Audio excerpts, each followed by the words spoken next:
Hello students, welcome to my channel. मैं आलोक सिंह। आज मैं आपको ठोस अवस्था का सेकेंड पार्ट पढ़ाने वाला हूँ। इस वीडियो में हम पढ़ेंगे क्या है, क्रिस्टलीय ठोस कितने प्रकार का होता है, ठीक है ना। और इसका पहले वाले पार्ट में हमने पढ़ा रखा है कि ठोस होता क्या है, ठोस द्रव और गैस से कैसे अलग है, ठोस के क्या गुण होते हैं, ठोस कितने प्रकार के होते हैं, ठीक है। तो थोड़ा सा बता दें कि ठोस जनरली दो प्रकार के होते हैं। कौन कौन सा होता है, क्रिस्टलीय ठोस और अक्रिस्टलीय ठोस। आज वाले वीडियो में हम क्रिस्टलीय ठोस का वर्गीकरण पढ़ेंगे। आपको अक्रिस्टलीय ठोस के बारे में ज़्यादा नहीं पढ़ना, सिर्फ ये जानना है कि क्रिस्टलीय ठोस से अक्रिस्टलीय ठोस किस प्रकार से अलग है, ठीक है। तो आज का जो हमारा टॉपिक चलने वाला है वो है क्रिस्टलीय ठोसों का वर्गीकरण। तो अगर आप ध्यान से देखेंगे ना, तो मैं यहाँ पे लिख रखा हूँ क्रिस्टलीय ठोस 4 प्रकार के होते हैं। आज हम इन्हीं चारों को डिस्कशन करेंगे। क्रिस्टलीय ठोस कितने प्रकार के हैं, तो 4 प्रकार के। कौन कौन से हैं, तो पहले वाले का नाम है आयनिक ठोस, दूसरे वाले का नाम है धात्विक ठोस, तीसरे वाले का नाम है सहसंयोजक ठोस या उसको हम लोग नेटवर्क ठोस भी कहते हैं, और चौथे वाले का नाम है आणविक ठोस। और आणविक ठोस फिर से 3 प्रकार का होता है।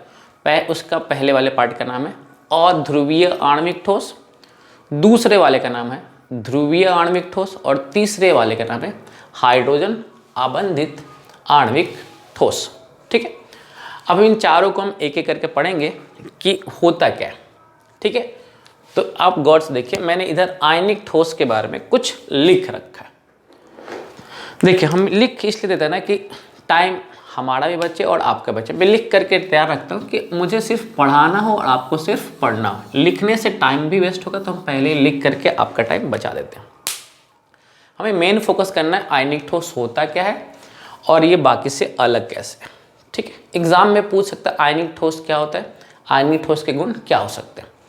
तो पहली बात ये समझो कि आयनिक ठोसों के अवयवी कण आयंस होते हैं। इसका मतलब क्या है, जो आयनिक ठोस होता है उसके जो कण है ना, वो आयंस है। मतलब जो भी आयनिक ठोस बनता है वो आयंस से ही बनता है। ये तो कॉमन सी बात थी। सेकंड पॉइंट मैंने क्या लिखा है, ऐसे ठोस का निर्माण धनायन एवं ऋणायन के जुड़ने से बनता है। मतलब जब धनायन किसी ऋणायन से जुड़ता है तब जाकर के आयनिक ठोस का निर्माण होता है, ठीक है। थर्ड पॉइंट क्या है, आयनिक ठोस में प्रबल कुलाम्ब बल उसको हम स्थिर वैद्युत बल भी कह सकते हैं। तो आयनिक ठोस में प्रबल कुलाम्ब बल या स्थिर वैद्युत बल पाया जाता है। एग्जाम का एक ऑब्जेक्टिव टिक आउट कर लीजिएगा। ये पॉइंट ऑब्जेक्टिव के लिए बहुत महत्वपूर्ण है कि आयनिक ठोस में कौन सा बल पाया जाता है। तो आयनिक ठोस में कुलाम्ब बल, आप लोग ये फिजिक्स में भी पढ़े होंगे। जब दो आवेश के बीच में जो आकर्षण बल लगता है उसको कुलम्ब बल कहते हैं या स्थिर वैद्युत बल कहते हैं। तो एक ऑब्जेक्टिव आपका क्लियर हो गया क्या, कि आयनिक ठोस में कौन सा बल पाया जाता है, ठीक है। चौथा पॉइंट क्या लिखा है, यह ठोस कठोर तो होता है परंतु भंगुर प्रकृति का होता है। अबे भंगुर क्या होता है ये समझ लेते हैं। भंगुर का मतलब क्या है कि जब हम इसको किसी चीज से पीटेंगे ना तो टूट जाएगा। किसी भी चीज अगर उसको पीटेंगे तो आसानी से टूट जाएगा। तो जब कोई चीज टूट जाता है ना तो उसको हम भंगुर प्रकृति का कहते हैं, ठीक है। जब हम किसी ठोस को, भंगुर का मतलब क्या होता है, जैसे आपने पढ़ा होगा धातु, धातु में भंगुर प्रकृति नहीं होता, उसमें अघात वर्धीय प्रकृति होता है। हम पढ़ेंगे यहाँ, जैसे सेकंड पॉइंट है ना धात्विक ठोस, वहाँ पढ़ेंगे।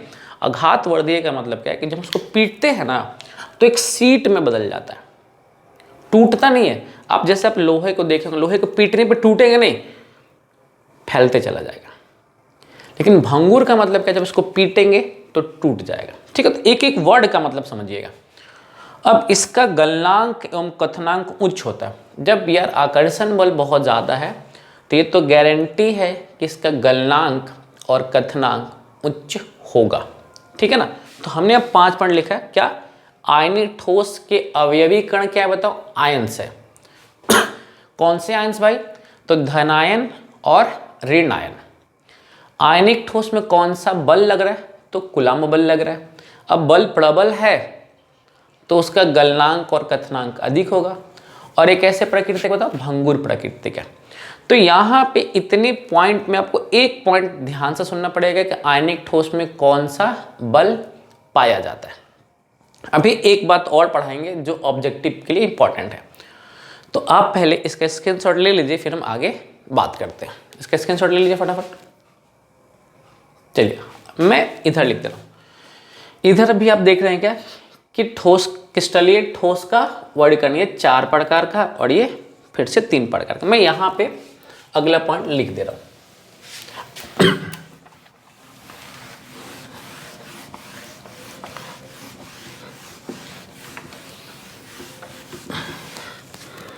देखिए अगला पॉइंट ये है, आयनिक ठोस मतलब ये ठोस में विद्युत का प्रवाह नहीं होता। मतलब आयनिक ठोस में विद्युत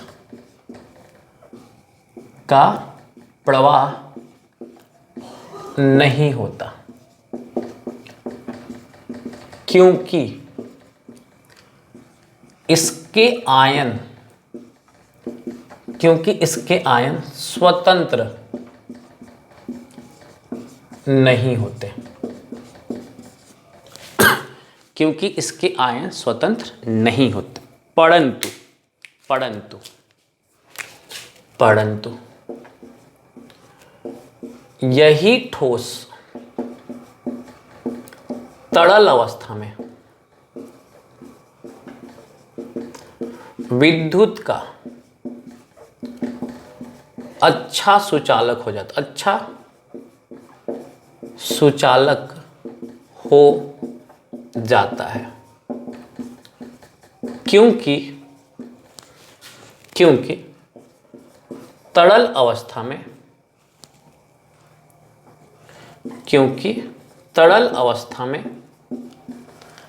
आयन स्वतंत्र हो जाते हैं, इस बात का ध्यान पूरे ध्यान से पढ़ लीजिएगा। कैसे क्वेश्चन पूछेगा बता रहे हैं। पूछेगा क्या, कौन सा क्रिस्टलीय ठोस अपने ठोस अवस्था में, या ऐसे पूछे कौन सा क्रिस्टलीय यौगिक अपने ठोस अवस्था में विद्युत का कुचालक होता है, परंतु द्रवीय अवस्था में या तरल अवस्था में विद्युत का सुचालक होता है। तो किस पे टिक मार के आएंगे बताइए, आयनिक ठोस पे। अब बात को थोड़ा समझ लीजिएगा कैसे क्या कह रहा है। बाबू एक एग्जांपल ले लो, हम लेते हैं NaCl।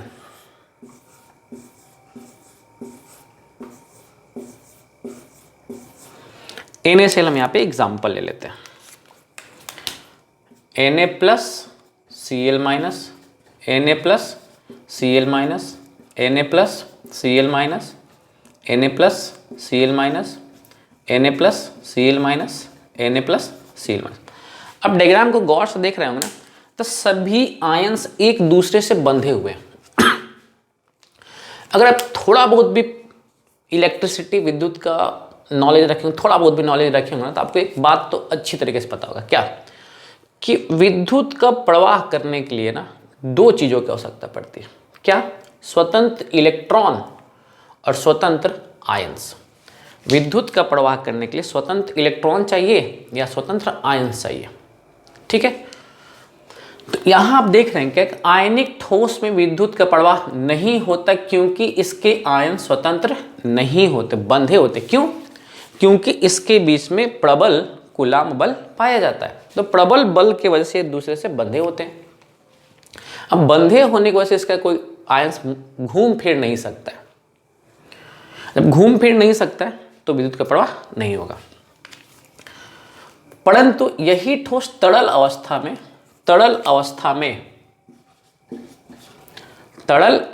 में विद्युत का अच्छा सुचालक हो जाता है, क्योंकि तरल अवस्था में आयन स्वतंत्र हो जाते हैं। तरल अवस्था में इसको पिघला देंगे ना, गर्म कर देंगे, बहुत ज़्यादा गर्म कर देंगे, तो इसके आयंस क्या हो जाएंगे, टूट जाएंगे। जब आयन्स टूट जाएंगे तो इसका मतलब स्वतंत्र हो गए, और जब स्वतंत्र हो जाएंगे तो विद्युत का प्रवाह भयंकर होगा, क्योंकि विद्युत का प्रवाह करने के लिए स्वतंत्र आयन और स्वतंत्र इलेक्ट्रॉन ही चाहिए और कुछ नहीं चाहिए। ठीक है, तो एग्जाम में अगर आपसे कोई पूछे इस पूरे आयनिक ठोस वाले टॉपिक पे दो चीज़ों खाली ध्यान देना है, क्या इसमें कौन सा बल है, और दूसरा यह ठोस अवस्था में विद्युत का प्रवाह नहीं करता परंतु अपने तरल अवस्था में विद्युत का प्रवाह करता है। इस तरह ये समझिए ना कि कोई नमक का बोरा रखा गया है, उसमें विद्युत का प्रवाह करेंगे हुई भी नहीं करेगा, क्योंकि उसमें आयन सभी बंधे हुए हैं, विद्युत का प्रवाह नहीं करेगा। ठीक है ना, लेकिन उसको पिघला देंगे, गर्म करके पिघला देंगे ना, द्रव अवस्था में कर देंगे तो उसके आयन टूट गए ना, जब टूट जाएंगे तो विद्युत का प्रवाह एकदम भयंकर करेगा। ठीक है, तो ये जो हम बातें बताए हैं ये किसके लिए था बताओ, आयनिक ठोस के लिए था। ठीक है, तो ये बेसिक जानकारी किसके लिए थी बताइए, आयनिक ठोस के लिए था।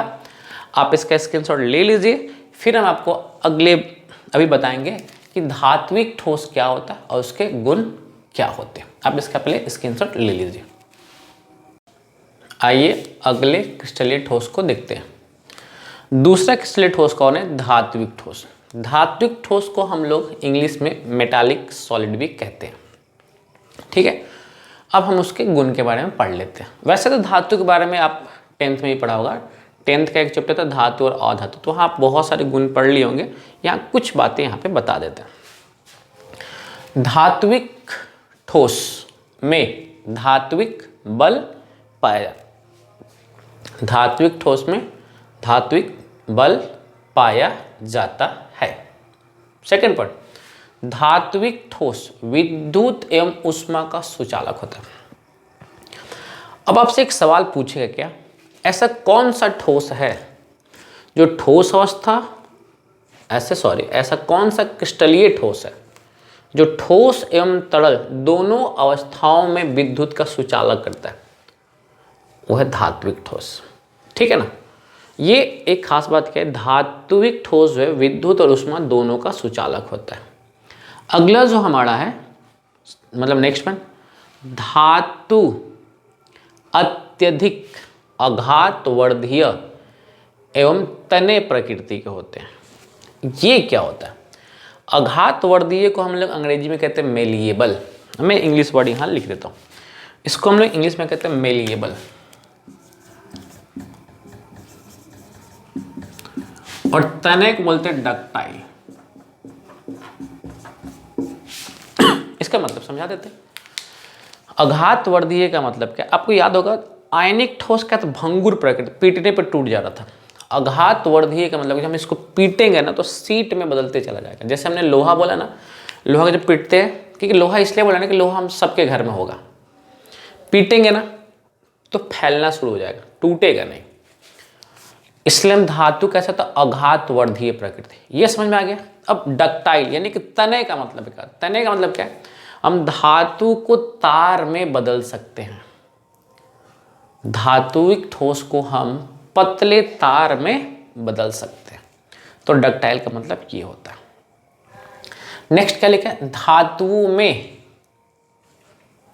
चमक एवं रंग पाया जाता है, जैसे चांदी, सोना, लोहा, लगभग सभी धातुओं का अपना अपना एक रंग होता है। तो यही बात आपने लिखा हुआ है। नेक्स्ट, धातुओं का गलनांक एवं कथनांक उच्च होता है। ऑब्वियस बात है, अगर ठोस है ना तो धात्विक बल कमजोर बल नहीं है, प्रबल बल है, तभी तो ठोस अवस्था में ना। अगर कोई भी चीज़ ठोस है तो इसका मतलब तो गारंटी लीजिए उसके अंदर प्रबल आकर्षण पाया जा रहा है, क्योंकि आप ठोस का पहला गुण यही लिखते हो, क्या, ठोस के कणों के बीच में प्रबल आकर्षण बल पाया जाता है। जब प्रबल आकर्षण बल है तो उसका गलनांक और कथनांक उच्च होगा, ये आप मान के चलिएगा। ठीक है ना। नेक्स्ट पॉइंट क्या लिखा है, ठोस क्षारीय धातुओं को छोड़कर लगभग सभी ठोस जो होते हैं ना कठोर होते हैं। अब क्षारीय धातु को क्यों बोल रहे हैं बता, ऐसा हम ये नहीं बोले कि सभी क्षारीय धातु को, ना ना ना ना, सोडियम और पोटेशियम ये बहुत सॉफ्ट होते हैं, लिथियम भी सॉफ्ट होता है, तो इतना भी सॉफ्ट नहीं होता लेकिन होता तो है। ये मतलब सोडियम और पोटेशियम तो गजब के सॉफ्ट होते हैं, उनको हम चाकू से काट सकते हैं। तो क्षारीय धातु उतने कठोर नहीं होते जितने बाकी सब होते हैं, तो इसलिए मैंने बोला क्षारीय धातु को छोड़ के। पढ़ा भी होगा 9th-10th क्लास में कैसा कौन सा धातु इसको हम चाकू से काट सकते हैं, क्षारीय धातु। उसमें भी कौन सा भाई, सोडियम और पोटेशियम। क्षारीय धातु को छोड़कर लगभग सभी, अब आपके मन सर क्षारीय धातु किसको कहते हैं सॉरी सारी क्षारीय धातु हम लोग कहते हैं वर्ग प्रथम के तत्व को। आवर्त सारणी अगर आप देखे होंगे ना, तो वर्ग प्रथम जो होता है उसको हम लोग कहते हैं क्षारीय धातु। तो क्षारीय धातु को छोड़कर लगभग जितने भी धातु होते कठोर होते हैं, ठीक है। तो ये हम किसका गुण पढ़ लिए बता, धात्विक ठोस के बारे में पढ़ लिए। तो हम क्रिस्टलीय ठोस आपको पढ़े कि बताए 4 प्रकार के होते हैं, हम 2 का गुण पढ़ लिए। किसका किसका, आयनिक का और दूसरा धात्विक ठोस का। अब हम पढ़ेंगे क्या, संयोजक ठोस के बारे में। तो आप इसका स्क्रीनशॉट लीजिए, फिर हम आगे बात करते हैं। आइए अब हम क्रिस्टलीय ठोस के तीसरे भाग को देख लेते हैं, जिसका नाम क्या है, संयोजक ठोस या नेटवर्क ठोस। ठीक है, अब थोड़ा सा इसको बताने से पहले कुछ बातें रिवाइज कर लेते हैं। आयनिक ठोस किससे बना था बताओ, आयन से। धात्विक ठोस किससे बना है, धातु से। तो संयोजक ठोस किससे बनेगा, तो अधातु से। ऐसा मैं क्यों बोल रहा हूं, जब धातु और अधातु अभिक्रिया करते हैं तो उसको हम लोग बताते हैं आयनिक यौगिक। जब भी धातु अधातु से रिएक्शन करता है तो जो यौगिक बनता है उसको हम लोग कहते हैं आयनिक यौगिक। जब अधातु किसी अधातु से रिएक्शन करता है तो वहाँ मूल रूप से इलेक्ट्रॉन की साझेदारी होती है, और जहाँ इलेक्ट्रॉन का साझेदारी होता है उसको हम लोग कहते हैं सहसंयोजक आबंध। ये क्लास 10th में पढ़ा होगा, केमिकल बॉन्डिंग। 10th कह रहे सॉरी 11th में, क्लास 11th का एक चैप्टर था केमिकल बॉन्डिंग, बहुत इंपॉर्टेंट चैप्टर है। उसको केमिकल बॉन्डिंग समझना कि पूरे केमिस्ट्री का सबसे इंपॉर्टेंट चैप्टर है वो क्लास 11th का। वहाँ आप सीखोगे इलेक्ट्रॉन का शेयरिंग करना, इलेक्ट्रॉन की साझेदारी करना। जहाँ भी इलेक्ट्रॉन की साझेदारी होती है अणु बनाने के लिए, यौगिक बनाने के लिए, तो जो इलेक्ट्रॉन की साझेदारी होती है उस प्रोसेस को हम लोग कहते हैं सहसंयोजक। इंग्लिश में बोलते कोवैलेंट बॉन्ड। तो जहाँ भी इलेक्ट्रॉन की साझेदारी होगी उसको हम बोलेंगे सहसंयोजक आबंध। जहाँ इलेक्ट्रॉन की साझेदारी हो करके आबंध का निर्माण होता है उसको हम लोग कहते हैं सहसंयोजक आबंध। अब कुछ हद तक आपको अब याद आ गया होगा, ठीक है। अब आगे बढ़ते हैं। अधात्विक क्रिस्टलीय ठोस के निकटवर्ती परमाणुओं के मध्य सहसंयोजक बंध पाया जाता है। इसका मतलब यहाँ पे इलेक्ट्रॉन की साझेदारी होने वाली है, ठीक है। सेकेंड पॉइंट क्या लिखा है, सहसंयोजक बल प्रबल एवं दिशात्मक प्रकृति का होता है। ये दिशात्मक वाली बातें क्या होती है, एक बात मैंने आयनिक ठोस में आपको नहीं बताया, क्या कि आयनिक ठोस दिशात्मक प्रकृति के नहीं होते हैं, लेकिन सहसंयोजक ठोस दिशात्मक प्रकृति के होते हैं। मैं ये बात वहाँ जानबूझ के नहीं बताया था क्योंकि यहाँ आपको थोड़ा सा क्लेरिफाई करेंगे, समझ लो कैसे। दिशात्मक और अदिशात्मक वाले केस समझते क्या। अब गौर से देखो, ये एग्जाम्पल एक आयनिक ठोस का है। क्यों, प्लस वाला धन आयन को सूचित कर रहा है, माइनस वाला ऋण आयन को। धन आयन ऋण आयन धन आयन ऋण आयन, फिर धन आयन के नीचे क्या दिख रहा है, ऋण आयन, फिर धन आयन, फिर ऋण आयन, फिर धन आयन, फिर ऋण आयन, फिर धन आयन, फिर ऋण आयन, फिर धन, ऐसे चल रहा है। अब गौर से देखो, किसी एक धन आयन को पकड़ लो तो आप देख रहे हो क्या कि धन आयन जो है वो इधर भी आबंध बना सकता है, इस दिशा में भी बना सकता है, नीचे भी बना सकता है, ऊपर भी बना सकता है। यानी कि अगर आपसे कोई पूछेगा, या आप एक पॉइंट उसमें जोड़ दीजिएगा आयनिक ठोस वाले में, आयनिक ठोस दिशात्मक प्रकृति के नहीं होते। मतलब एक प्लस को इधर से माइनस मिल जाएगा तो इधर बॉन्ड बना लेगा, इधर माइनस मिल जाएगा इधर बॉन्ड बना लेगा, ऊपर मिल जाएगा ऊपर बॉन्ड बना लेगा, नीचे मिल जाएगा नीचे बॉन्ड बना लेगा। लेकिन ये बात सहसंयोजक ठोस में नहीं है। एग्जाम्पल समझ लो, क्लास 10 में पढ़ा, 11th में 10th में पढ़ा होगा। जैसे मान लो H का एक इलेक्ट्रॉन इधर है और क्लोरीन का एक इलेक्ट्रॉन इधर है, ये कभी आबंध नहीं बना सकता।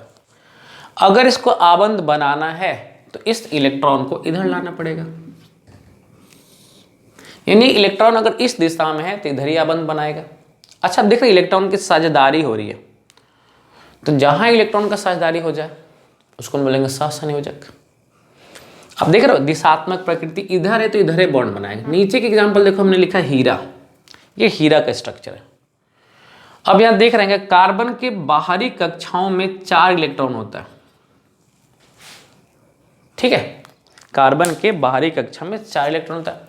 अब ये वाले इलेक्ट्रॉन आप देख रहे हैं क्या ऊपर आबंध बना रहा है इस वाले कार्बन से, ये वाला इलेक्ट्रॉन इधर आबंध बना रहा है इस वाले कार्बन से, फिर ये वाला इधर बना रहा है और ये वाला इधर बना रहा है, यानी ये दिशात्मक प्रकृति के होते हैं, ठीक है ना। तो ये बात का थोड़ा सा ध्यान रखेंगे, या ये वाला पॉइंट आप ठोस आयनिक ठोस में लिख लेंगे, क्या आयनिक ठोस दिशात्मक प्रकृति के नहीं होते और सहसंयोजक ठोस एक दिशात्मक प्रकृति का होता है, ठीक है। नेक्स्ट पॉइंट क्या लिखा है, एसिड ठोस अति कठोर होते हैं एवं भंगुर प्रकृति के होते हैं। अति कठोर मतलब आकर्षण ज्यादा, आकर्षण ज्यादा तो गलनांक कथनांक कुछ, और प्रकृति इनका कैसा भंगुर, पीटेंगे टूट जाएगा। नेक्स्ट क्या बताओ, इसका गलनांक एवं कथनांक अत्यंत उच्च होता, अत्यंत, सबसे ज्यादा गलनांक कथनांक इन्हीं का ऊंचा होता है। बात समझ में रहे कि नहीं यार, यानी कि इसमें अति कठोर, कठोर क्यों है बताओ, जितना ज्यादा आकर्षण उतना ज्यादा कठोरता बढ़ जाएगा। नेक्स्ट मैंने क्या लिखा है, ये विद्युत के कुचालक होते हैं, विद्युत के कुचालक होते हैं क्योंकि इसमें स्वतंत्र इलेक्ट्रॉन पाया ही नहीं जाता। अच्छा फिर बोले ना, विद्युत का प्रवाह करने के लिए क्या चाहिए, या तो स्वतंत्र आयन चाहिए या स्वतंत्र इलेक्ट्रॉन चाहिए। तो यहाँ अगर कोई बोलेगा ये विद्युत के कुचालक होते क्योंकि, इसमें अगर मुझे जोड़ना हो तो क्या लिख सकते बता, क्योंकि इसमें स्वतंत्र इलेक्ट्रॉन नहीं पाए जाते, क्योंकि इसमें स्वतंत्र इलेक्ट्रॉन नहीं पाए जाते। अब इसका एग्जाम्पल देख लो, एग्जाम्पल लिखा सिलिकॉन कार्बाइड, सिंबल होगा SiC, SI से सिलिकॉन और C से, आपको पता है सिलिकॉन कार्बाइड को हम लोग क्या कहते हैं, इसको बोलते हैं फॉल्स सॉलिड, फॉल्स सॉलिड कह रहे हैं, फॉल्स डायमंड, झूठा हीरा, फॉल्स डायमंड कहते हैं, फूल डायमंड कहते हैं, फूल डायमंड, फॉल्स डायमंड, फूल डायमंड। ये भी एक तरह का हीरे का काम करता है, मतलब इसकी कठोरता भी गजब की होती है, मतलब ये भी बहुत अधिक कठोर होता है। और इसका भी यूज कांच के कटाई में करते हैं, मतलब शीशा काटने के लिए हम लोग सिलिकॉन कार्बाइड का प्रयोग भी कर सकते हैं। दूसरा एग्जाम्पल क्या है, हीरा, हीरा, और तीसरा एग्जाम्पल क्या है, ग्रेफाइट, ठीक है। सिलिकॉन कार्बाइड, हीरा और ग्रेफाइट इसके एग्जाम्पल थे। अब धात्विक ठोस के एग्जाम्पल आप बोलोगे सर आप तो नहीं पढ़ाए, भाई जितने भी धातु हैं किसके एग्जाम्पल है, धात्विक ठोस के। जितने भी आयनिक यौगिक है किसके एग्जाम्पल है, आयनिक ठोस के, NaCl, KCl, CuSO4, ZnSO4, zinc sulphide, है कि नहीं। आपको मैंने बताया ना धातु और अधातु मिलेगा तो आयनिक ठोस ही बनाएगा, तो इसके एग्जाम्पल के लिए मत बोले सर आप एग्जाम्पल नहीं पढ़ाए, ठीक है ना। धातु और अधातु जब भी मिलेगा आयनिक ठोस बनाएगा, मैंने बोल तो दिया ना, NaBr, NaCl, KBr, KCl, ZnS, ZnS4, ठीक है, Fe2O3, AlCl3, ये सब एग्जाम्पल है, ठीक है। अब हम क्या पढ़ेंगे, क्वेश्चन कुछ बताएंगे, डायमंड और हीरे के बारे में पढ़ेंगे। यहाँ से भी क्वेश्चन अच्छा खासा बनता है, हीरा और डायमंड के बारे में पहले पढ़ेंगे, तब जाकर के जो इसका चौथा भाग है आणविक ठोस उसको पढ़ेंगे, ठीक है। तो आप पहले इसका स्क्रीनशॉट ले लीजिए, फिर आप पढ़ाएंगे आपको हीरा और ग्रेफाइट के बारे में, हीरा, डायमंड और ग्रेफाइट, या बोलो हीरा और ग्रेफाइट के बारे में पढ़ेंगे। एक खास पता है, हीरा का भी सूत्र C होता है और ग्रेफाइट का भी सूत्र C होता है, दोनों का सूत्र C होता है। एक बात आपको पता होगा कि हीरा, ग्रेफाइट, फ्लोरीन ये एक तरह के अपरूप है, हीरा, ग्रेफाइट और फ्लोरीन क्या है, एग्जाम पूछ सकता है कि हीरा, ग्रेफाइट, फ्लोरीन में क्या समानता है, क्या संबंध है बताओ। तो हीरा ग्रेफाइट फ्लोरीन जो एक अपरूप है, अपरूप किसके अपरूप है भाई? तो कार्बन के अपरूप है। ठीक है, तो आप इसके स्क्रीनशॉट लो, फिर हम आगे बात करते हैं। आइए हम हीरा के बारे में पढ़ लेते हैं। पहले तो आप देखेंगे कि हीरा का संरचना कैसा होता है। एक बात आप ध्यान रखते हैं, हीरा को इंग्लिश में बोलते हैं डायमंड, और उसका सूत्र क्या होता है? सी। और जब जैसे हमने बोला कार्बन, सी मतलब कार्बन, कार्बन की संयोजकता कितनी होती है? 4 होती है। कितनी होती है? 4। अब यहाँ आप देख रहे होंगे कार्बन की संयोजकता कितनी है? 4, और ये 4 आबंध बना रहे हैं। एक बात का बिल्कुल ध्यान रखेंगे ना, जो क्या ध्यान रखना है कि ये वाला कार्बन जैसे 4 बॉन्ड को पकड़ा है ना, वैसे ये वाला कार्बन भी 4 बॉन्ड को पकड़ेगा, मतलब 4 कार्बन को पकड़ेगा। ये वाला कार्बन सेम ऐसा ही संरचना इधर बनाएगा, फिर ये वाला इधर बनाएगा, ये वाला ऊपर बनाएगा, फिर वो आगे बढ़ाते चल जाएंगे। मतलब ऐसी संरचनाएं अनंत मिलेंगे। कैसी कैसी संरचना बताओ? चतुष्फलकीय संरचना। चतुष्फलकीय संरचनाएं कुछ ऐसी दिखती है। अब देखिए, मैं ट्राई कर रहा हूँ बनाने के लिए, आपको सब समझ में आ जाएगा। मार्कर से मैं बना रहा हूँ, ये दिख रहा है, इसको बोलते हैं पिरामिडी। ये संरचना है, देखिए आबंध कोण बराबर होगा। सभी आबंध के बीच का जो कोण होगा वो कैसा होगा? बराबर होगा। 2 आबंध के बीच के कोण को हम लोग क्या कहते हैं बता? आबंध कोण कहते हैं। तो हीरा का जो संरचना होता है, अब यहाँ जो मैंने 4 पॉइंट लिखा ना जानबूझ करके, यहीं से ऑब्जेक्टिव बनता है। हीरा का संरचना कैसा होता है? चतुष्फलकीय होता है। इंग्लिश में उसको कहते हैं टेट्राहेड्रल। आबंध कोण 109.28 मिनट, 109.28 मिनट, या हम उसको 109.5 डिग्री बोल सकते हैं। प्रसंकरण, इसको हमने इंग्लिश में हाइब्रिडाइजेशन भी कह सकते हैं। क्या कह सकते हैं? Hybridization, hybridization. इसको हम इंग्लिश में बोल सकते हैं बॉन्ड एंगल, और इसको हम बोल सकते हैं बॉन्ड लेंथ, और इसको हम इंग्लिश में बोल सकते हैं स्ट्रक्चर। तो मैं इंग्लिश में साथ में लिख रहा हूं ताकि आपको इंग्लिश भी पता चलते चले। हाइब्रिडाइजेशन कितना होता है? sp3। याद रखिएगा, हीरा का बिहार बोर्ड से अगर आप बिलोंग कर रहे हैं, एक्चुअली हम बार बार बिहार बोर्ड इसलिए बोलते हैं कि मैं खुद बिहार में रहता हूं और वहीं से वीडियो बना रहा हूं, तो मैं इसलिए बिहार बोर्ड के बारे में ज़्यादा अच्छी तरह जान पाता हूं।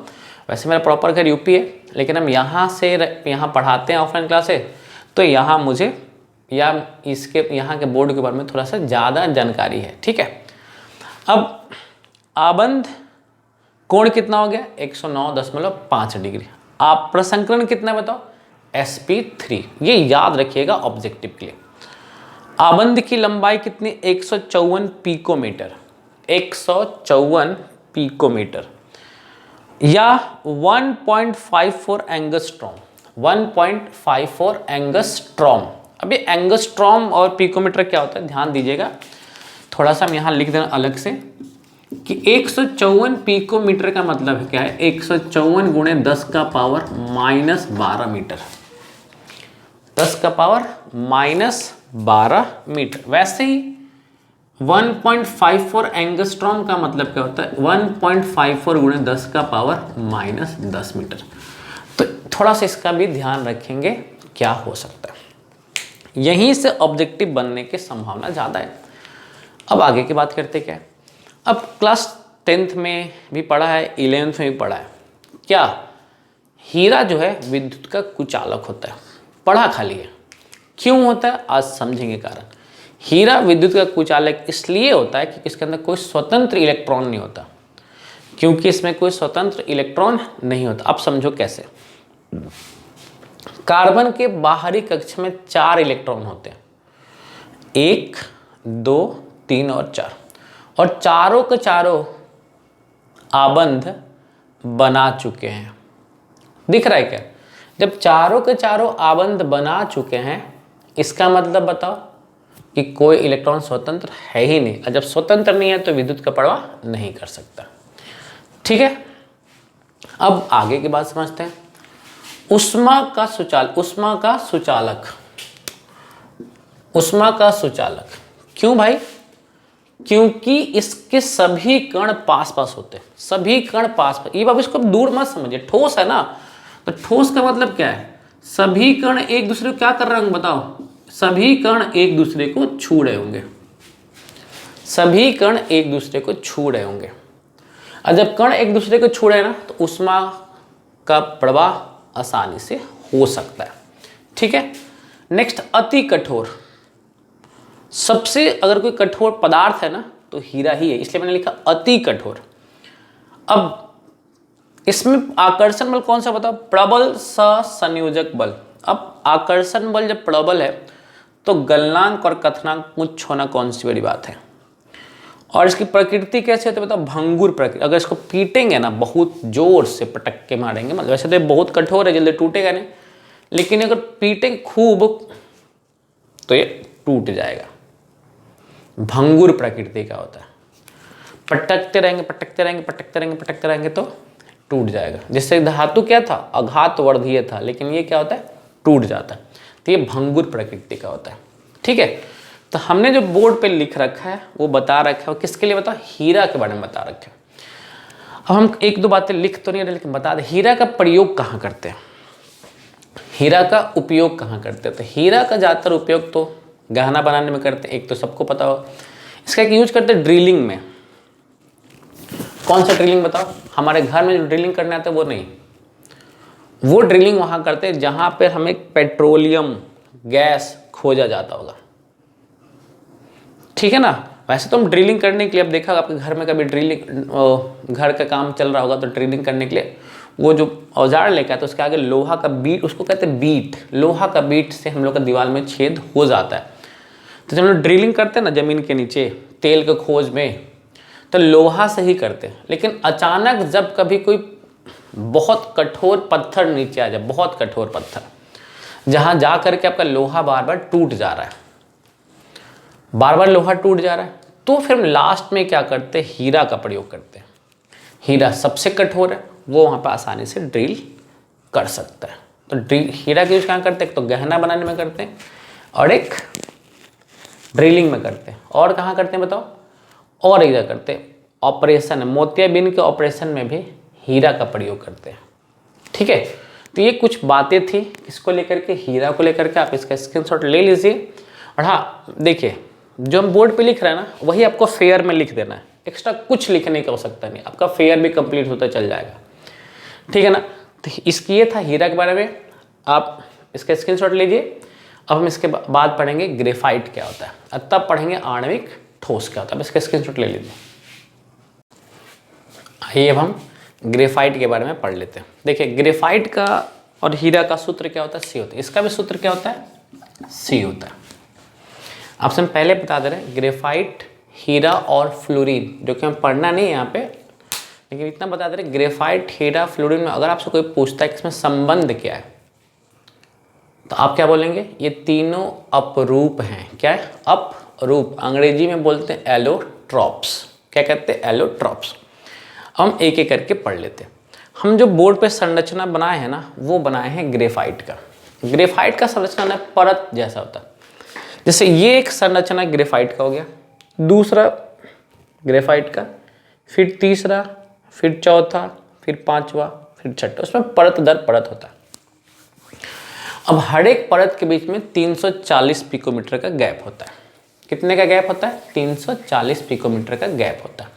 और ये संरचनाएं हैं। ठीक है, अब बात करते हैं संरचना कैसा दिख रहा है, षष्ठकोणीय दिख रहा है क्या, और समतल भी है, उसमें ऊंचाई तो है ही नहीं, तो षष्ठकोणीय समतल। यानी कि इंग्लिश में अगर हम बोलना हो तो हम बोलेंगे हेक्सागोनल प्लेनर। क्या बोलेंगे, हेक्सागोनल प्लेनर। प्रसंकरण कितना देखिएगा, sp2। हीरा का कितना था, sp3 था, इसका कितना है, sp2। आबंध कोण 120 डिग्री, वहां कितना था, 109.5 डिग्री। आबंध की लंबाई वहां 154 पिकोमीटर था, यहाँ कितना है, 141.5 पिकोमीटर, या 1.415 एंगस्ट्रॉम। ठीक है, ये उसके बारे में। अब इधर पढ़ लेते हैं। अब आपको बारे में बताते हैं, आपने पढ़ा है क्या, हीरा जो है विद्युत का कुचालक होता है, परंतु ग्रेफाइट जो है विद्युत का सुचालक होता है। क्यों? ये आज तक पढ़ा शायद ही नहीं हो, शायद नहीं पढ़ा होगा। क्यों सुचालक होता है हीरा, सॉरी क्यों ग्रेफाइट सुचालक होता है और हीरा कुचालक होता है, जबकि दोनों ही कार्बन से बने पड़े हैं?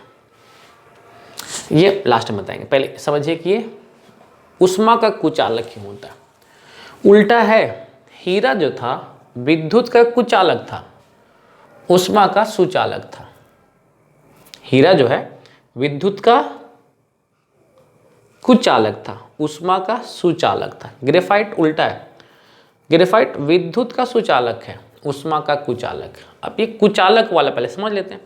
आप गौर से देखिए, एक परत नीचे है और एक परत ऊपर है। अब हम इसको नीचे से गर्म करेंगे तो ये वाला परत तो गर्म होगा, परंतु ऊष्मा का प्रवाह ऊपर वाले में नहीं होगा। और जब ऊपर वाले में प्रवाह नहीं होगा तो सुचालक किस बात का? ऊष्मा का सुचालक मतलब क्या है कि जब हम यहाँ गर्म करें तो उसकी गर्माहट यहाँ कुछ समय बाद महसूस हो, है कि नहीं? अगर कोई ये धातु का मान लो रॉड है, अगर हम उसको यहाँ गर्म करें तो कुछ समय बाद उसकी गर्माहट यहाँ मौजूद हो या महसूस हो, तब ना बोलेंगे कि ऊष्मा का सुचालक है। तो इतना पता चल गया कि जो ग्रेफाइट है ऊष्मा का कुचालक क्यों है। मैंने यहाँ लिख रखा है, ग्रेफाइट जो है ऊष्मा का कुचालक होता है क्योंकि दो परतों के बीच में 340 पिकोमीटर की दूरी होती है। ये तो समझ में आ गया। एक बात आपके दिमाग में खाया जा रहा होगा कि सर फिर ये जुड़े कैसे होंगे, फिर तो लटक नहीं रहा होगा। लटकता है क्या? नहीं, बंधा होता है। आप देखा होगा ना अक्सर कि जब हम लोग पेंसिल से लिखते हैं ना तो हमारे हाथ में ग्रेफाइट लग जाता है। जो नीब, पेंसिल का जो नीब होता है ना जिससे लिखते हैं हम लोग, वो ग्रेफाइट का बना होता है, अच्छा सुचालक होता है। क्या होता है अब समझ में आ जाएगा। अब डायग्राम को ध्यान से समझिए, ध्यान से देख लीजिए एकदम अच्छी तरीके से। आपको एक कुछ बात पता चलने वाला, क्या कि ग्रेफाइट क्यों विद्युत का सुचालक है। मैंने क्या लिखा है, ग्रेफाइट विद्युत का सुचालक होता है क्योंकि उसमें पाई इलेक्ट्रॉन अनुनादी करते हैं। अनुनादी को इंग्लिश में कहते हैं रेजोनेंस, रेजोनेंस। ये क्या होता है आप समझेंगे क्या होता है। आप पहले आराम से स्ट्रक्चर को देख लीजिए। एक बात आपको पता है कि ये यहाँ खत्म नहीं है, वैसे ही संरचना और यहाँ बढ़ेगा। अगर हम इसको आगे बढ़ाते चले तो संरचनाएं बढ़ती चली जाएगी। समझ में आ रहा है कि नहीं? एक बात आपको और पता हो क्या कि ग्रेफाइट कार्बन से बना है और कार्बन की संयोजकताएं 4 होती है। कितनी होती है? 4। यानी जो कार्बन है वो 4 बॉन्ड ही बना सकता है। अब यहाँ गौर से देखो, इस वाले कार्बन का ऑलरेडी 4 बॉन्ड हो चुका है। कैसे? 1 2 ब्लू वाला 3 और 1 4 बॉन्ड ऑलरेडी हो चुका है।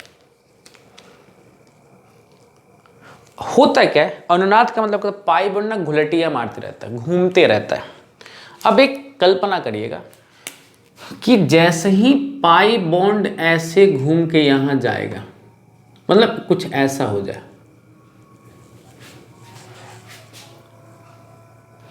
तो आप क्या देखेंगे कि इस वाले कार्बन के पास 5 बॉन्ड हो चुका है। 1 2, थोड़ा सा मैं नीचे कर दूं तो कि आपको साफ साफ दिख जाए। अगर पाई बॉन्ड ऐसे घूमेगा तो यहां 5 बॉन्ड हो जाएगा। 1 2 3 4 और 1 5। और पता है क्या होगा, यहां चार्ज माइनस का आ जाएगा और यहां चार्ज प्लस का आ जाएगा। क्यों माइनस का रहा है, क्यों प्लस का रहा है? कि जब ये इलेक्ट्रॉन घूमेगा तो यहां तो माइनस आ जाएगा और यहां कैसा आ जाएगा? प्लस। ठीक है। उसी दौरान नीचे भी तो कुछ ऐसा हो रहा होगा। क्या हो रहा होगा बताओ? हो सकता है कि ये वाला घूम के यहां आ जाए, हो सकता है ना, क्योंकि ये ऐसा थोड़ी खाली एक ही घूमेगा, सब घूमेंगे। और जब ये घूम के आएगा तो यहां पर डबल बॉन्ड आ जाएगा और फिर यहाँ पर चार्ज आ जाएगा माइनस का और यहाँ पर चार्ज आ जाएगा प्लस का। अब क्या होगा कि इस प्लस और माइनस के बीच में आकर्षण लगने लगेगा। आप बोलोगे सर क्या यही दोनों घूमेगा? नहीं भाई, सब घूमेंगे। सर कुछ और क्लियर करिए, समझाते हैं। जब ये घूमेगा तो भाई ये सब घूमेंगे। मैं बोला सब घूम रहे होंगे, सब घूमेंगे, सब घूम रहे होंगे। जैसे ही ये आगे बढ़ेगा चार्ज प्लस आएगा, ठीक वैसे ही ये भी तो आगे बढ़ेगा। जैसे कि आप समझिए ना कि किसी लाइन में आप खड़े हैं, आप क्या वेट करें भाई? आगे वाला बढ़े तो पहले कदम, तब ना हम बढ़ेंगे। जब वो एक कदम आगे बढ़ेगा तब हम एक कदम आगे बढ़ेंगे, जब वो फिर एक कदम आगे बढ़ेगा तब हम एक कदम आगे बढ़ेंगे। वही चीज तो हो रहा है यहाँ पे। ये जैसे ही एक कदम आगे बढ़ेगा ये भी तो बढ़ जाएगा यहाँ पे। नहीं, जैसे ये यहाँ पर आएगा यहाँ चार्ज कैसा आ जाएगा? माइनस, और यहाँ चार्ज कैसा आ जाएगा? प्लस।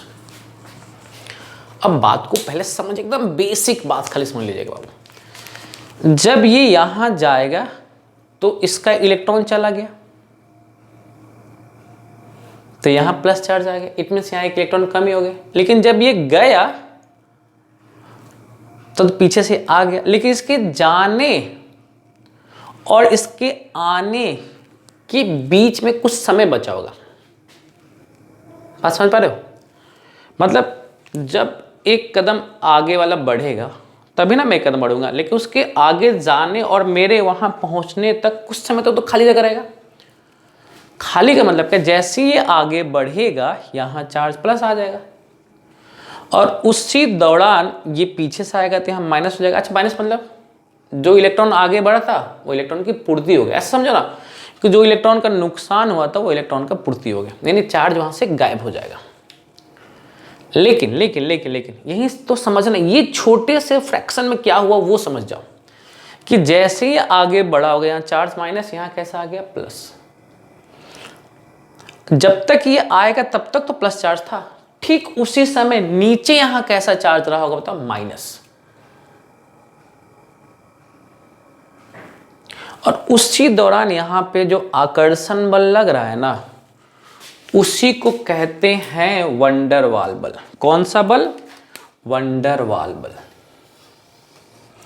दो परतों के बीच में दुर्बल वंडर वाल बल पाया जाता है। दुर्बल क्यों बोल रहे हैं? क्योंकि ये फोर्स परमानेंट तो है नहीं, क्योंकि जब ये जाएगा तो प्लस और ये आ जाएगा तो प्लस गायब हो जाएगा। जैसे प्लस गायब, ये अब किससे आकर्षण लगाएगा? किसी से नहीं लगाएगा। लगाएगा? नहीं लगाएगा। क्या हो जाएगा बताओ बाबू? जैसे ये आगे बढ़ा है, पीछे से आ गया ना, ठीक जैसे ये आगे बढ़ेगा ना तो ये भी तो आगे बढ़ जाएगा, हाँ या ना? तो वापस यहां चार्ज कैसा आ जाएगा पता? प्लस। प्लस माइनस क्या हो जाएगा? कैंसिल। मतलब समझो ना कि कभी बॉन्ड तुमको यहां देखने को मिलेगा, यहां प्लस और यहां कैसा है? माइनस। तब तक पीछे से एक इलेक्ट्रॉन आ गया, प्लस गायब। फिर एक बॉन्ड यहां देखने को, फिर एक यहां मिलेगा, फिर एक यहां मिलेगा, फिर एक यहां मिलेगा, फिर एक यहां मिलेगा, फिर एक यहां मिलेगा। क्यों ऐसा हो रहा है बताओ? कैसे हो रहा है बताओ? जैसे आगे भगा यहां माइनस, यहां कैसा आ गया? प्लस। जब तक ये आता तब तक तो प्लस है, उस दौरान नीचे क्या आ गया था बताओ? माइनस। तो वहां पे एक बॉन्ड बन गया। लेकिन जैसे ये यहां आएगा तो ये भी तो आगे चल जाएगा, लेकिन इसके आने और जाने तक तो माइनस था, वहां आकर्षण लगाया। लेकिन जैसे चला जाएगा यहाँ चार्ज गायब। अब ये बॉन्ड कहीं आगे लग रहा होगा, कैसे वो भी समझ लो।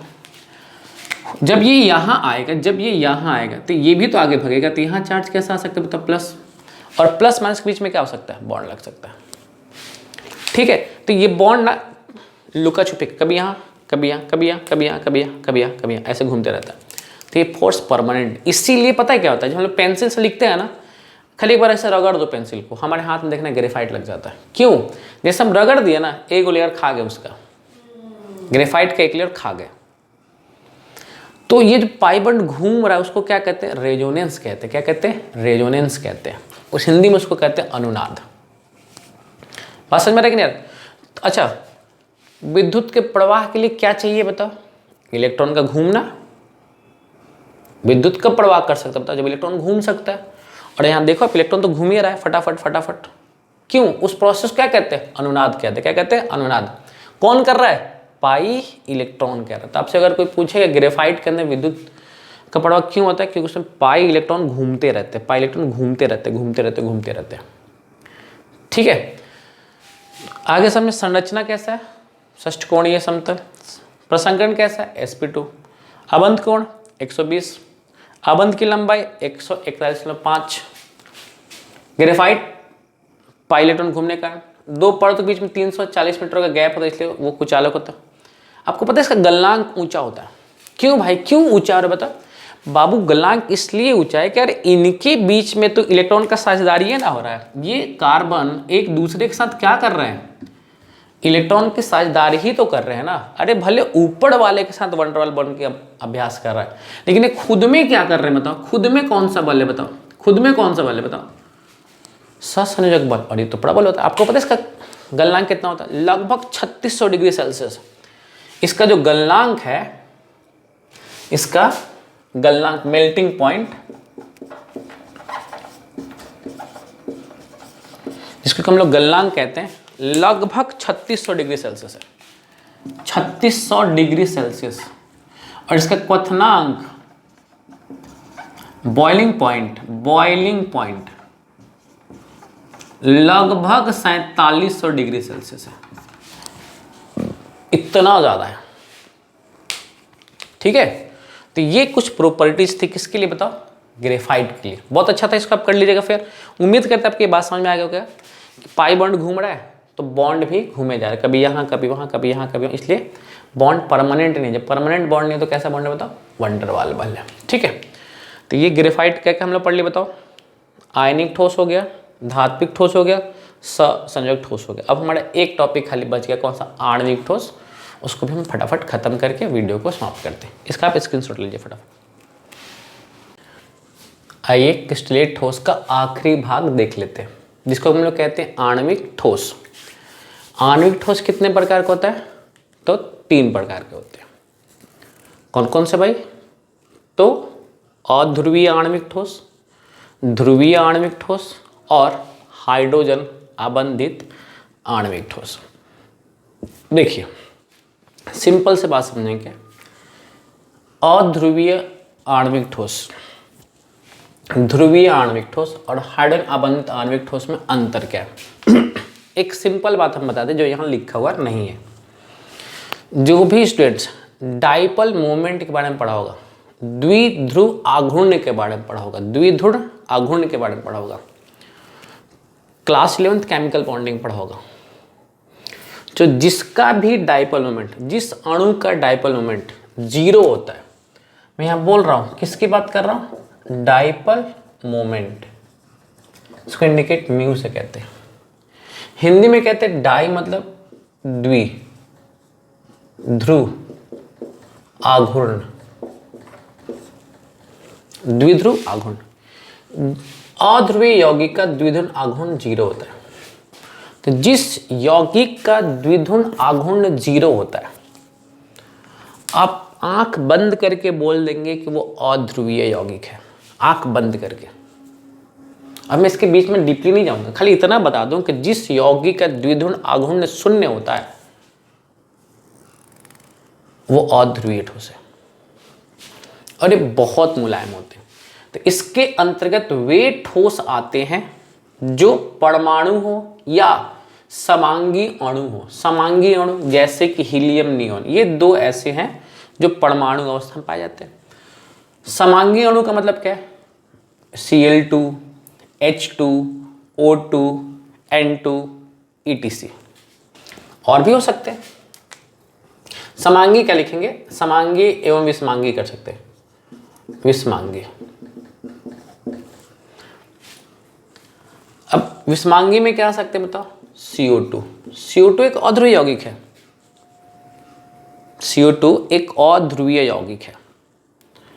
ठीक है, तो मेरा कहने का मतलब सिंपल क्या है कि जिस यौगिक का द्विध्रुव आघूर्ण 0 होता है वो अध्रुवीय ठोस ये दिमाग में भर लो, ठीक है। इसके अंतर्गत वे ठोस आते हैं जो परमाणु हो या समांगी विषमांगी अणु हो। समांगी मतलब एक ही प्रकार के Cl2, H2, O2, N2। अब विषमांगी मतलब मैं यहाँ पे थोड़ा सा बड़ा कर दे रहा हूँ, समांगी विषमांगी अणु हो, जैसे कि हीलियम, नियोन, क्लोरीन, हाइड्रोजन, ये सब बोला ना। इसमें दुर्बल परिक्षेपण बल या लंदन बल पाया जाता है। अगर आपसे कोई पूछेगा कि अध्रुवीय ठोस में कौन सा बल है, तो आप बोलेंगे परिक्षेपण बल या लंदन बल। कौन सा बल? लंदन बल पाया। आपको पता है लंदन बल, ये द्विध्रुव आघूर्ण, द्विध्रुव बल, ये सब क्या वंडरवाल बल के प्रकार है। क्लास 11th का चैप्टर 5 पढ़ूंगा, स्टेट्स ऑफ मैटर, पदार्थ की अवस्था, वहाँ पढ़ाया गया होगा, मैं तो ऑफलाइन में पढ़ाता भी हूँ। वंडरवाल बल 5 प्रकार के होते हैं, उसमें से एक है लंदन बल और एक है द्विध्रुव बल, ठीक है। या ये समझ लो अध्रुवीय बल और ध्रुवीय बल ये क्या है? वंडरवाल बल के एक प्रकार है, ठीक है। दोबारा बता दे रहे हैं, इसके अंतर्गत वे ठोस आते हैं जो परमाणु हो या समांगी विषमांगी अणु हो, जैसे कि हीलियम, नियोन, ये तो परमाणु वाला केस हो गया, chlorine, hydrogen, oxygen, nitrogen, CO2 etcetera. इसमें कौन सा बल है? लंदन बल है। यह ठोस मुलायम एवं विद्युत के कुचालक होते हैं। यह ठोस मुलायम एवं विद्युत के कुचालक होते हैं। एक खास बात बताए इसके बारे में, ये इन दोनों के बारे में खास बात है, जगह नहीं था तो नहीं लिखे, खास बात क्या है सुन लीजिएगा। ये दोनों ही ठोस कमरे के तापमान पर, कमरे के तापमान मतलब 25 डिग्री सेल्सियस तक, या तो गैस अवस्था में पाए जाते हैं या द्रव अवस्था में पाए जाते हैं, या तो गैस या तो द्रव, ठीक है। अब ध्रुवीय ठोस क्या होते हैं? आराम समझ लो, जिनका डाइपोल मोमेंट 0 नहीं होता है वो ध्रुवीय होता है। जिसका डाइपोल मोमेंट 0 नहीं होता है वो ध्रुवीय होता है, जिसका 0 हो गया अध्रुवीय। अब इस पदार्थ के अणु ध्रुवीय सहसंयोजक बंधों से बने होते हैं, ठीक है। जैसे कि HCl,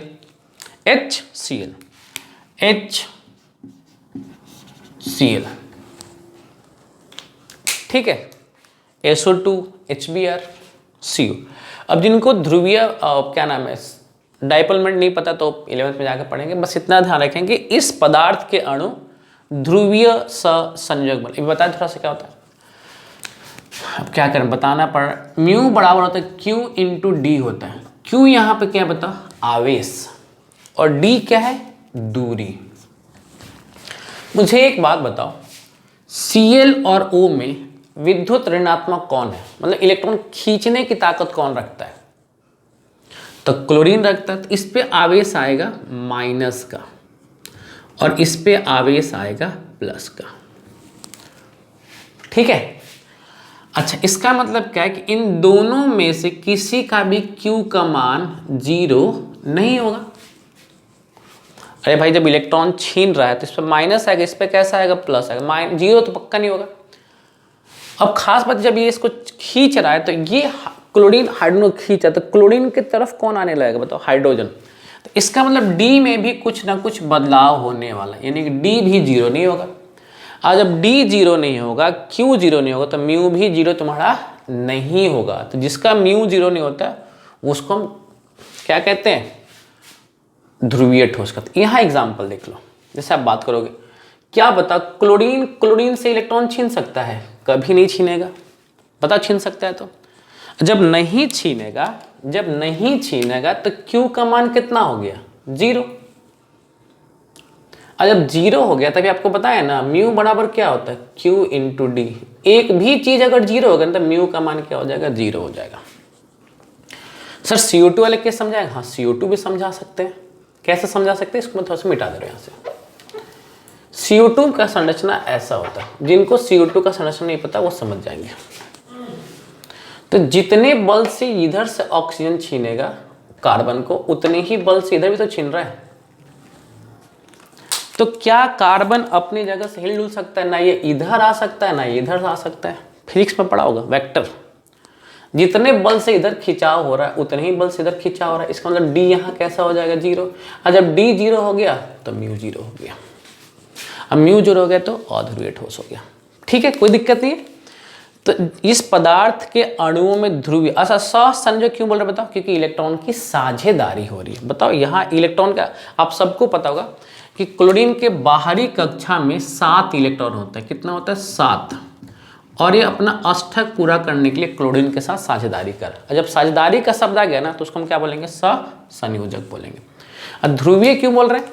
क्योंकि इस पे आवेश आ रहा है, इस पे प्लस आ रहा है, इस पे कैसा आ रहा है बताओ? माइनस आ रहा है। क्यों आ रहा है? इलेक्ट्रॉन छीन रहा है। इन अणुओं में द्विध्रुव बल पाए जाते हैं। द्विध्रुव का मतलब आवेश, दो आवेश, और एक पे प्लस और एक पे माइनस। ठीक है, इसको ना हम लोग कहते हैं डाइपोल फोर्स कहते हैं। क्या कहते हैं? डाइपोल। डाई मतलब दो, अब पोल मतलब ध्रुव। Dipole force. ये ठोस मुलायम एवं विद्युत के कुचालक। अच्छा, ये भी मुलायम होता है और ये भी मुलायम होता है,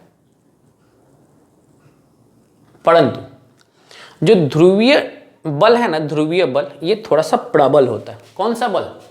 ध्रुवीय बल थोड़ा सा प्रबल होता है। अब प्रबल होने के वजह से इसकी कठोरता जो होगी ना ध्रुवीय ठोस की, इससे थोड़ा सा अधिक होगा। किससे अधिक होगा बताओ? ध्रुवीय ठोस की जो कठोरता होगी वो अध्रुवीय ठोस से थोड़ा सा अधिक होगा। ये ध्यान में रख लीजिएगा। हम लिखे नहीं है लेकिन बता दे रहे हैं। ये भी कमरे के तापमान पर या तो गैस होगा या तो द्रव होगा, या तो गैस होगा या तो द्रव होगा। ये भी कैसा है कमरे के तापमान पे? द्रव या तो गैस।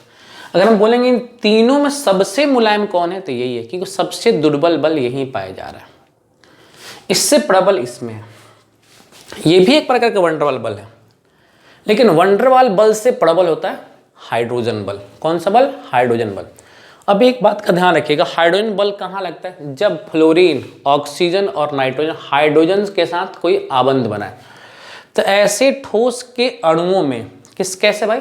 इसके ऐसे ठोस के अणुओं में हाइड्रोजन और फ्लोरीन, ऑक्सीजन, नाइट्रोजन परमाणुओं के मध्य हाइड्रोजन बंध पाया जाता है। दिमाग में भर लीजिएगा, फ्लोरीन, ऑक्सीजन, नाइट्रोजन जब भी हाइड्रोजन से रिएक्शन करेगा तो हम बोलेंगे इसमें हाइड्रोजन बल पाया जा रहा है। ठीक है, ये विद्युत के कुचालक। अच्छा, ये तीनों का तीनों कैसा है? विद्युत का कुचालक। क्यों? क्योंकि स्वतंत्र इलेक्ट्रॉन नहीं पाया जाता है। एग्जाम्पल देखो, H2O, NH3, HF, ETC।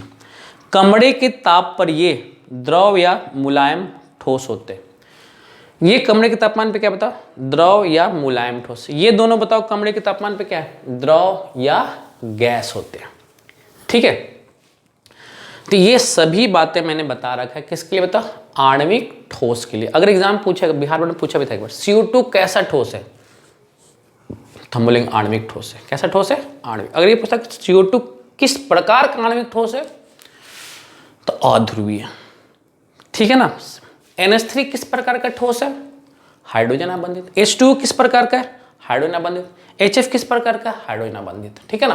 तो ये थोड़ा सा अपने क्लियरिटी रखिएगा। जब फ्लोरीन, ऑक्सीजन, इसको हम बोलेंगे shortcut phone, FON, phone, H के साथ बॉन्ड बनाएगा तो उसको हम बोलेंगे हाइड्रोजन बॉन्ड। ठीक है, तो ये कुछ बातें। एक बात और, म्यू जिसका 0 होगा वो ध्रुवीय, जिसका म्यू 0 नहीं होगा वो ध्रुवीय, जिसका म्यू 0 हो गया अध्रुवीय। म्यू मतलब डाइपोल मोमेंट, डाई मतलब दो, पोल ध्रुव, द्विध्रुव मोमेंट को बोलते हैं आघूर्ण, द्विध्रुव